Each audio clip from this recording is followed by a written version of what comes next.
There are a couple of reasons why we use the passive voice. The first is to establish a more formal register.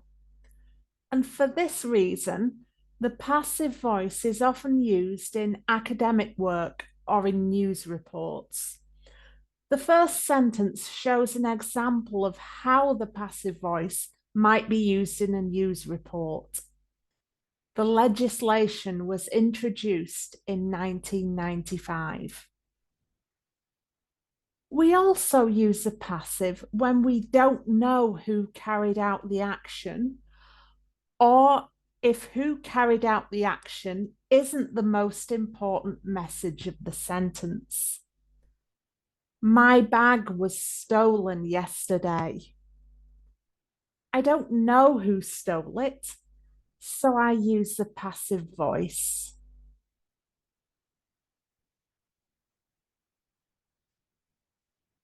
In the passive voice, subject becomes the subject of the sentence. Look at the example. The active voice sentence says, someone stole my bag yesterday. The subject of this sentence is someone, and the object is my bag. Now, in the passive voice, the object becomes the subject, and we talk about what happens to the subject. My bag was stolen yesterday. We can use the passive voice to talk about any point in time.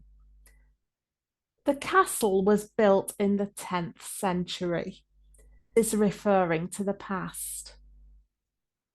The wind cleaned every Wednesday. This refers to the present. The new restaurant will be opened by the pop star next week. This talks about the future.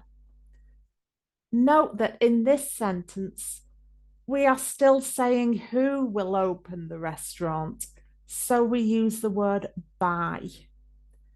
The new restaurant will be opened by the pop star.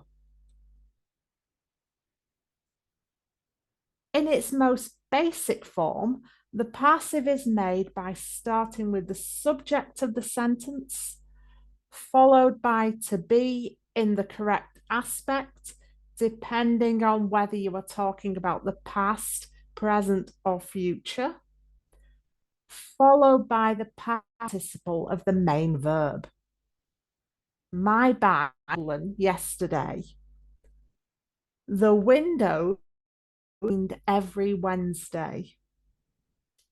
The new restaurant will be opened by the pop star next week. Remember that although the past participle and past simple forms of the verb are usually the same, there are regular verbs where they are different. And to steal is an example. The past participle is stolen, but the past simple is stole. Let's do a quiz. Put these sentences into the passive.